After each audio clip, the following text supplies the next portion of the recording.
Thank you. Second of all, the best of luck. And I was listening to you in your submission, and you have a fair bit of experience, in fairness to you, a fair bit of knowledge of the whole industry. A few questions that I'd have for you. And I want to reiterate the chairman, and it's one thing I would ask you to do is on the calf, on the dairy side, there is rocky waters ahead, and we need to make sure that they're smoothed for all the farmers. I don't know how much you know about Board B, but there's a fear among a lot of farmers to join it. Why would you think that would be? I would know a reasonable amount about Board B, having been involved in the Consumer Foods Board, but I will stress that I've spent my entire career on the market side of Board B, or the market side of the industry, and in the processing side, as distinct from inside the farm gate. But I would be very interested, as would, I believe, Board B, to hear a little more from you on the topic that you raise. Yeah, well, if you talk to farmers around the country, there is a fear that they don't want to get in with Board B. On top of that, Board B will be controlling the new, obviously, PGI status that Ireland has, which is a good thing in my opinion. A question I would have is that if we're producing this premium product, can you envisage a premium price? But if we're producing this premium product, why is there a clause put into the terms and conditions? Obviously, a calf is born in Ireland to a suckler cow, and that calf is going to be out for the first 9 months of the year, 8 or 9 months of the year. It's grass to be eaten. The dog on the street knows that's what will be eaten. Then the calf will be sold, and it will go on to a person that will either they'll probably finish it, or it will go for export. But that farmer never needed to be in Board B before. But for the new PGI status, this is a term and condition put in. So it's seen in the agricultural sector as that if it's a good clause for the likes of Board B, that they have to they'll nail more people to put it in, that you have to go in, that you're forced in, to put it simple. Would you agree with doing that to farmers? I think it's too early for me to have a view on that, but there's a couple of aspects I would like to come back to you on. You mentioned that farmers have a fear of engagement with Board B. I would strongly urge all stakeholders, especially farmers, to engage as actively and proactively as they can with Board B for those that aren't already. And Board B already has more than 60,000 farmers involved in the Board B quality assurance schemes. Just so you know, that's less than 50% of the farmers of Ireland. I fully accept that. I think, as I said about Origin Green, it's a journey, and hopefully a journey of conversion.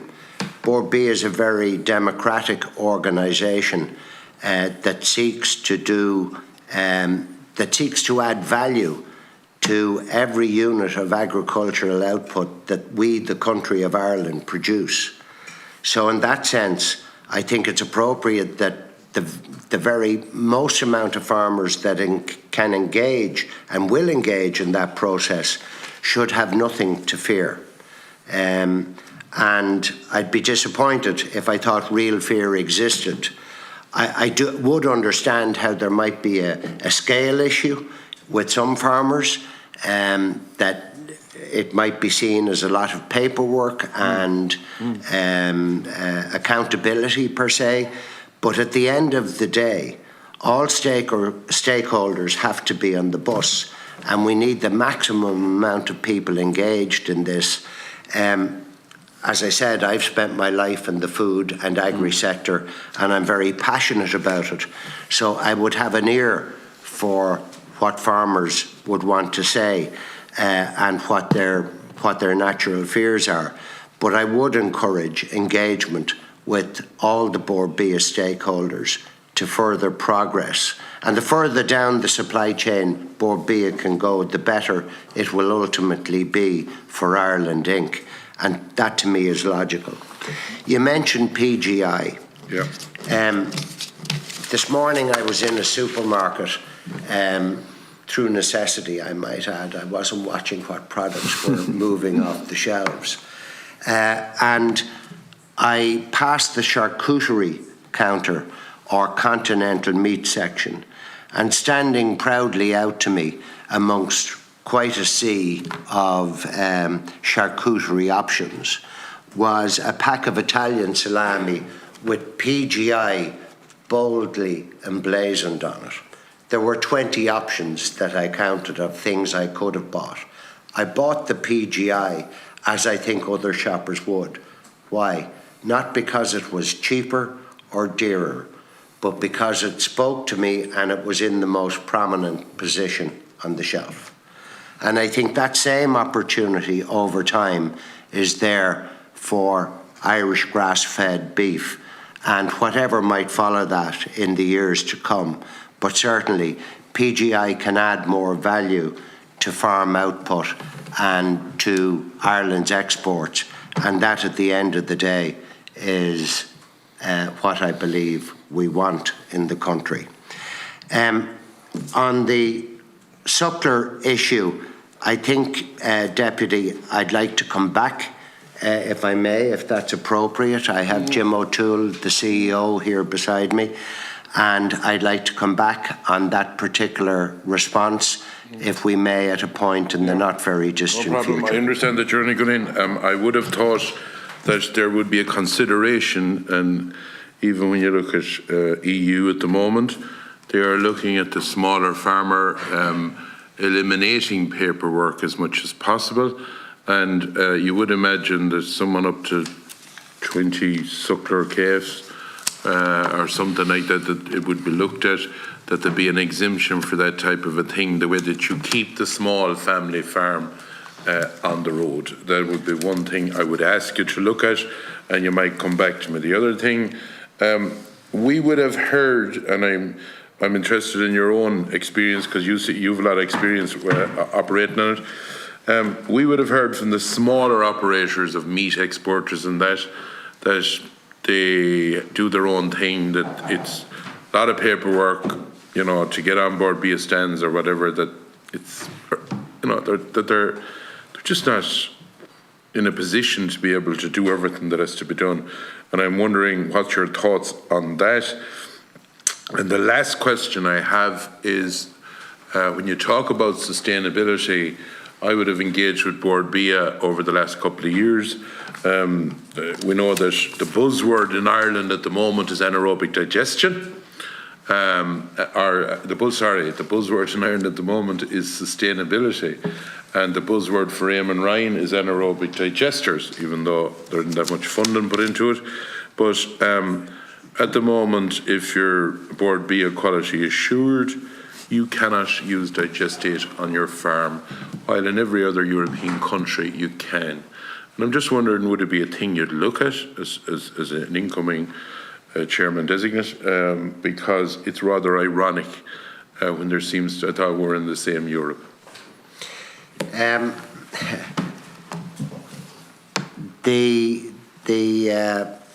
couple of questions that you framed there at me, and I just would like to say, with due respect to my colleague Jim O'Toole here, being the chair designate, the paper is arriving at me by the hundredweight at the moment, and I'll choose the old measurement for that particular description, if I may, and it will take me quite a bit of time to get up to speed.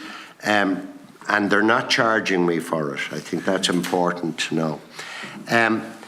So I think you've touched on a couple of areas there that Bord Bia's approach to how it develops and delivers quality assurance schemes in a democratic way, as I said, is critical. Because if there's one thing that Origin Green taught us all those years ago as we laid the foundation stones, was that we had to be able to prove what we were talking about.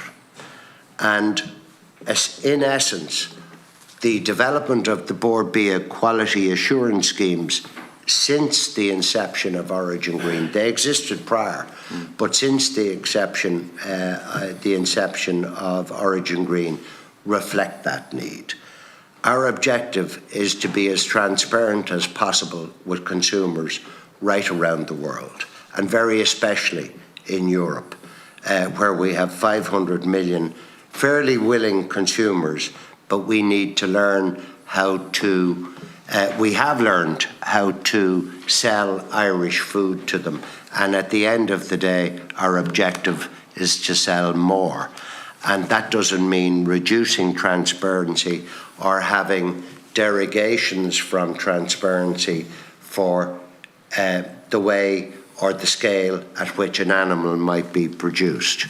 So that's really vital. The policy aspects of what you touched on are not formulated by Board BIA. That's a Department of Agriculture, Food and Marine issue, and how those things are formed and created. And Board BIA's job then, in the case of quality assurance schemes and Origin Green, is to implement those as democratically as it possibly can. Just 1 second, I'm sorry for interrupting. Are you saying to me that all the terms and conditions is the Department of Agriculture that lays them down? No, I think the Department of Agriculture and Food and the Marine lays out a mandate for Board BIA to follow, and Board BIA then assesses market needs and the on-the-ground, if you will, status, and then lays out plans accordingly. Right, just to fill you in on something before you go any further, in the line of the anaerobic digesters, we had Chagas that actually give evidence or give support.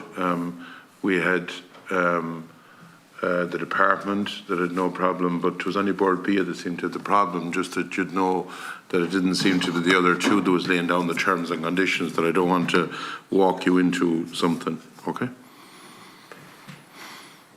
Are you finished, Deputy? Well, I don't know, you might come back to me on that, on them few points. We will come back on those points you raise, Deputy, and thank you for your questions. Okay.